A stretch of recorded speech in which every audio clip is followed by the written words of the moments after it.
नमस्कार मित्रों, स्वागत है आपका। लीजिए, प्रस्तुत है मुंशी प्रेमचंद की लिखी कहानी कफन। बहुत ही महत्वपूर्ण कहानी है और बहुत ही प्रमुख कहानियों में से एक है। बड़े बड़े पाठ्यक्रमों में संकलित है। आरपीएससी राजस्थान असिस्टेंट प्रोफेसर में ये संकलित है। इसी संदर्भ में हम आपके समक्ष ये प्रस्तुत करना चाह रहे हैं।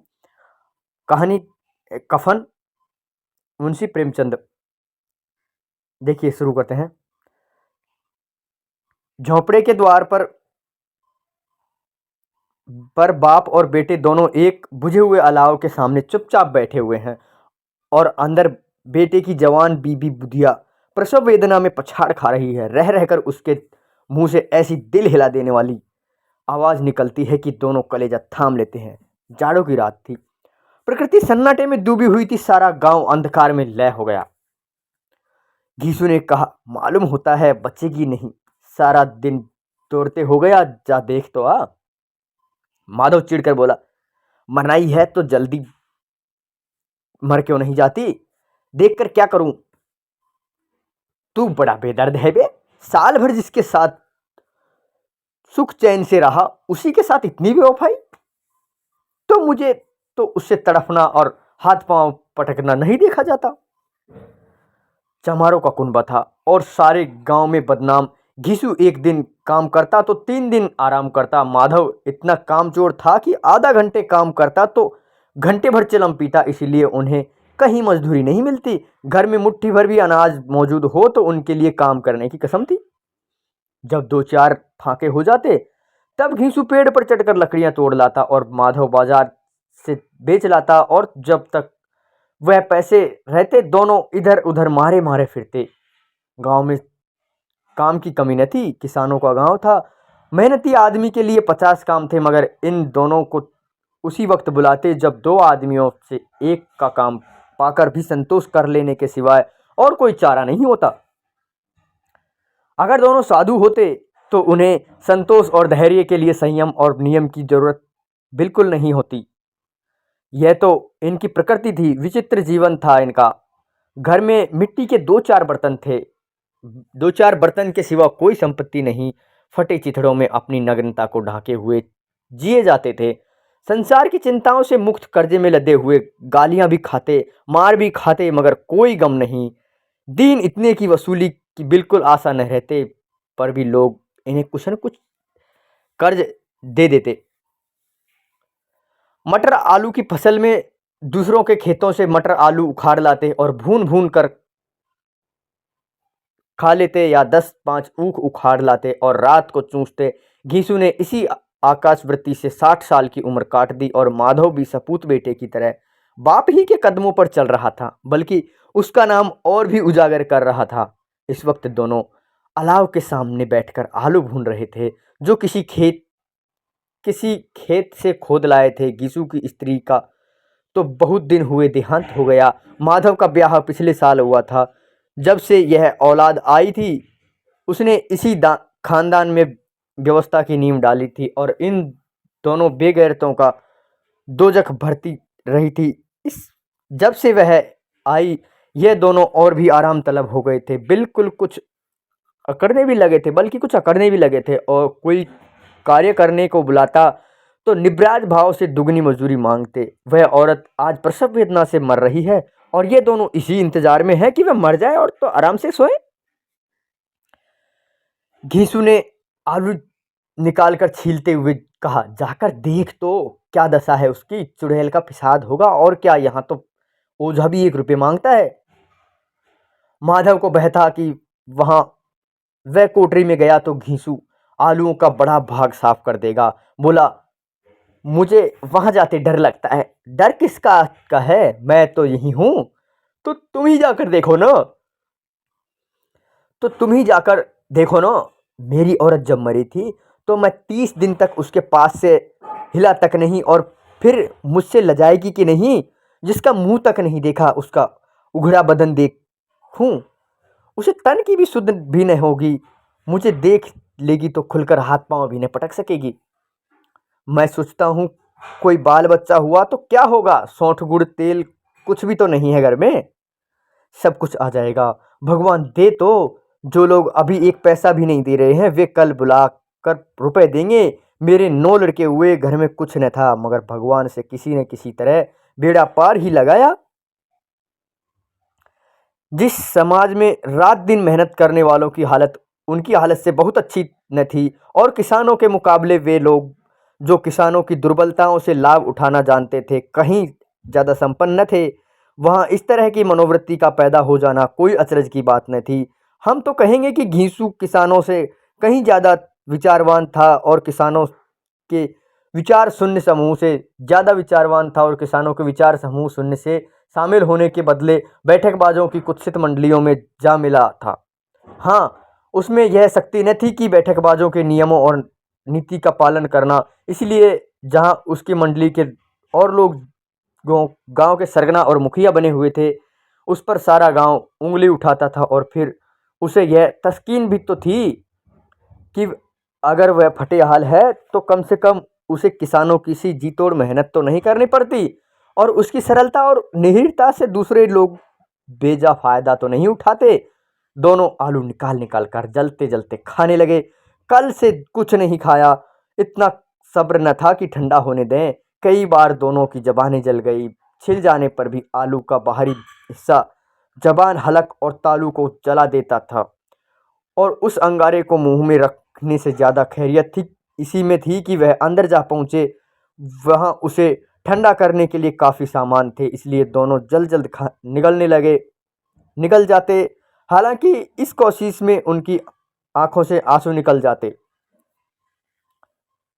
घीसू को उस वक्त ठाकुर की बारात याद आई, जिसमें 20 साल पहले वह गया था। उस दावत में उसे जो तृप्ति मिली थी, वह उसके जीवन में एक याद रखने लायक बात थी, और आज भी उसकी याद ताज़ा थी। वह बोला, वह भोज नहीं भूलता, तब से मैं इस तरह खाना और पेट भर नहीं मिला। लड़की वालों ने सबको भरपेट पूरियां खिलाई थी, और सबको छोटे बड़े सब ने पूरियां खाई, और असली घी की चटनी, रायता, 3 तरह के सूखे साग और एक रसेदार तरकारी, दही, चटनी, मिठाई। अब क्या बताऊं कि उस भोज में क्या स्वाद मिला। कोई रोक टोक नहीं थी, जो चीज़ मांगो जितना चाहो खाओ। लोगों ने ऐसा खाया कि किसी ने पानी न पिया गया। मगर परोसने वालों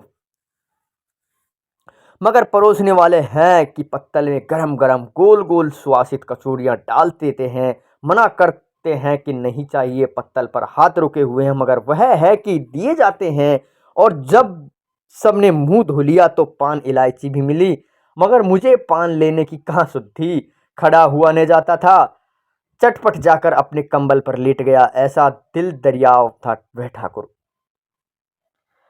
मानव इन पदार्थों का मन ही मन मजा लेते हुए कहा, अब हमें कोई ऐसा भोज नहीं खिलाता। अब कोई क्या खिलाएगा, वह जमाना दूसरा था। अब तो सबको किफ़ायत सूझती है।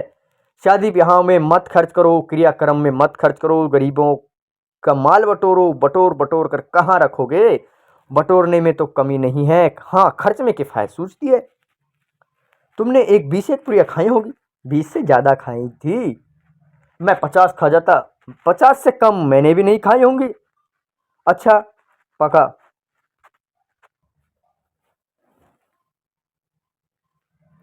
50 से कम मैंने भी नहीं खाई होंगी। अच्छा पका था, तू मेरा आधा भी नहीं है। आलू खाकर दोनों ने पानी पिया, और वहीं अलाव के सामने अपनी धोतियां ओढ़कर पांव पेट में डाले सो रहे, जैसे दो बड़े बड़े अजगर घेंडुलियां मारे पड़े हों।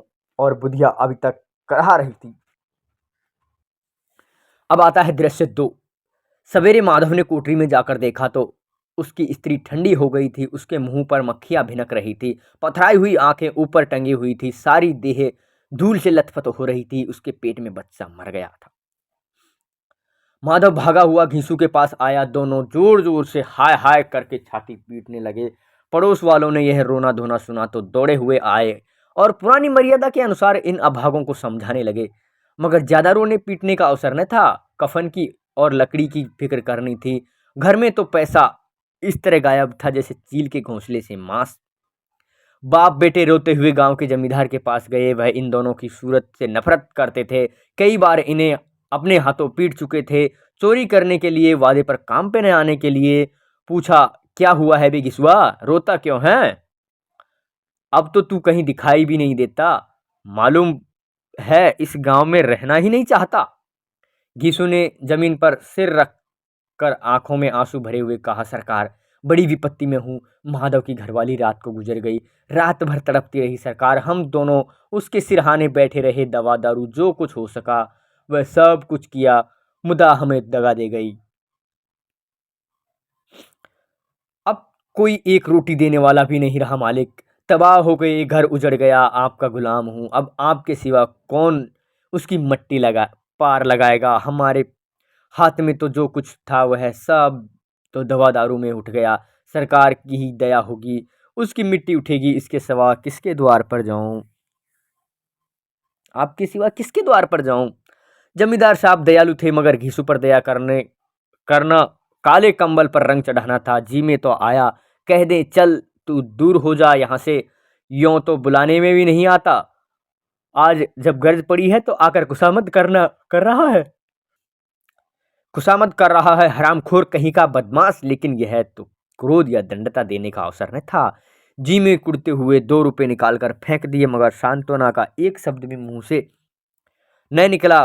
उसकी तरफ ताका तक नहीं, जैसे सिर का बोझ उतार गया हो।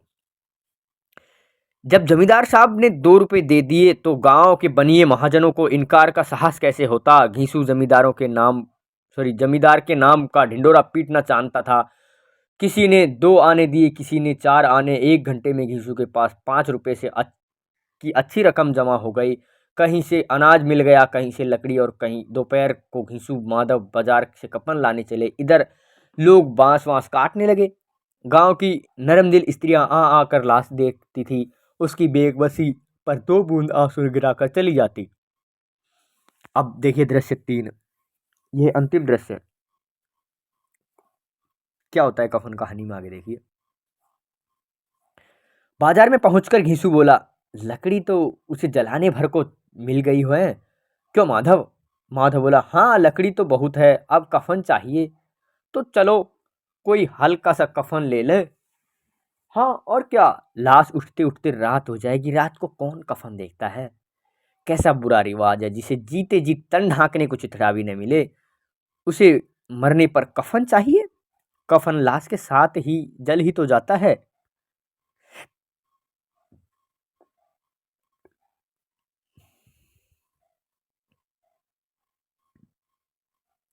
ठीक है, और क्या रख रहता है यहाँ, यही 5 रुपए मिलते तो दवा दारू कर लेते।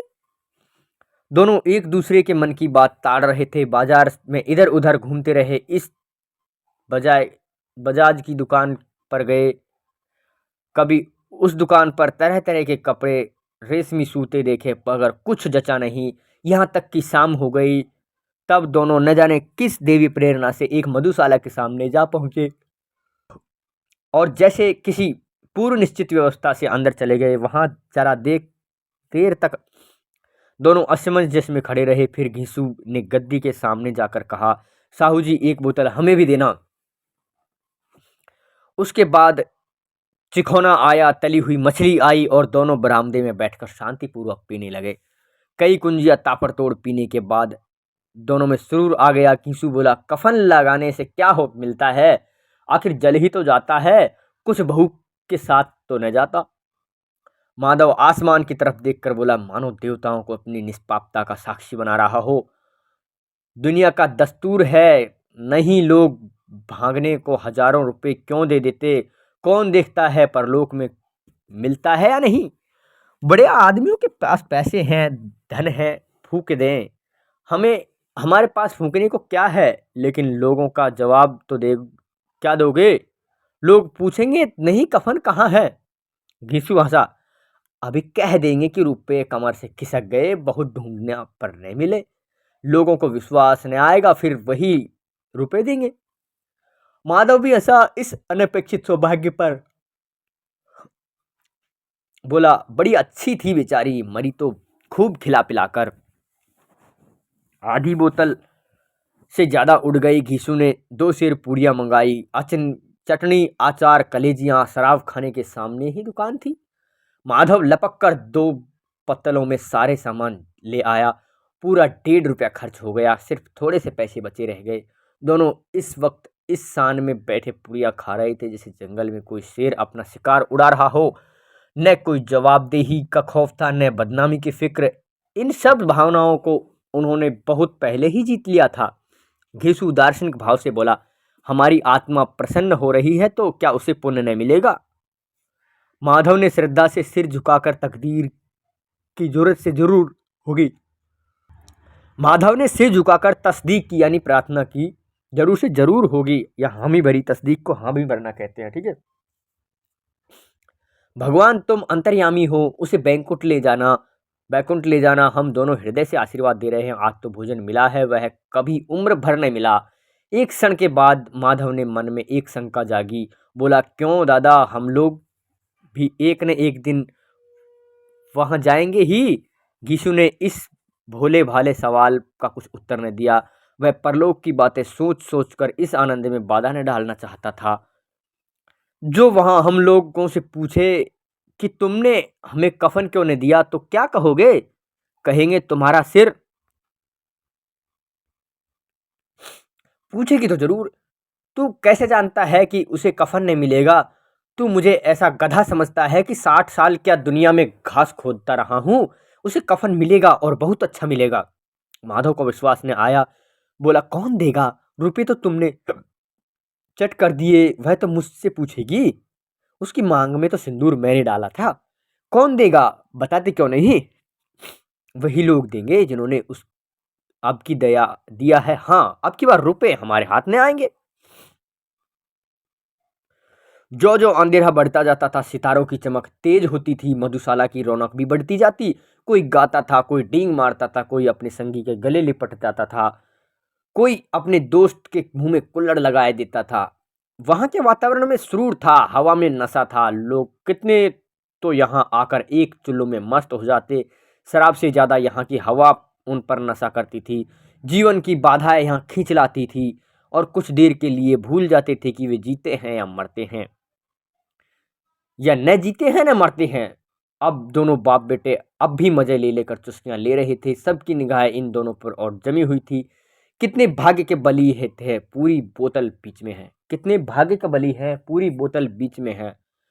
भरपेट खाकर माधव ने बची हुई पूरियों का पत्तल उठाकर एक भिखारी को दे दिया, जो खड़ा इनकी और भूखी आंखों से देख रहा था। इन दोनों के गौरव, आनंद और उल्लास, सॉरी, और देने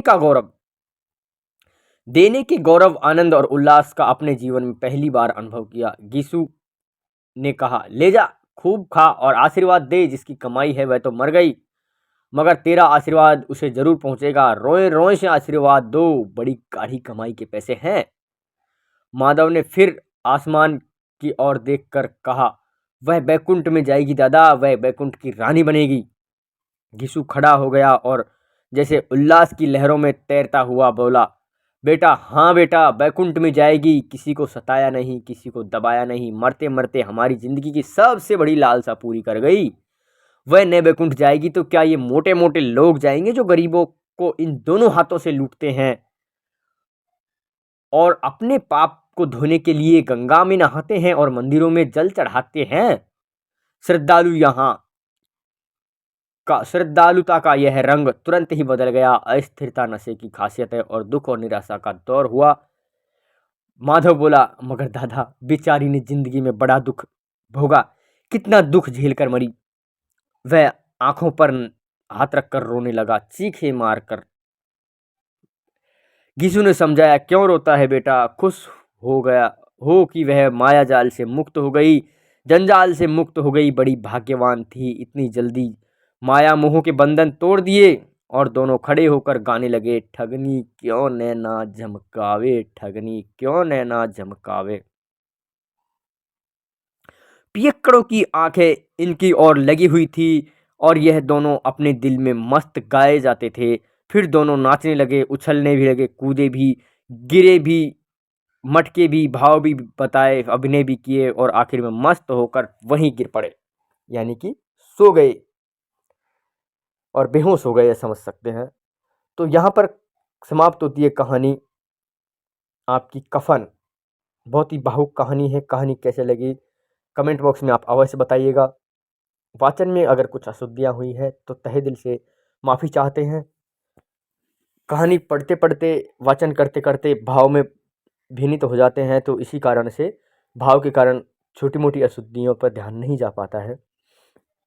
तो ये थी कहानी कफन, मुंशी प्रेमचंद की बहुत महत्वपूर्ण कहानियों में RPSC assistant professor, Rajasthan assistant professor में ये शामिल की गई है। मिलते हैं अगली किसी वीडियो में।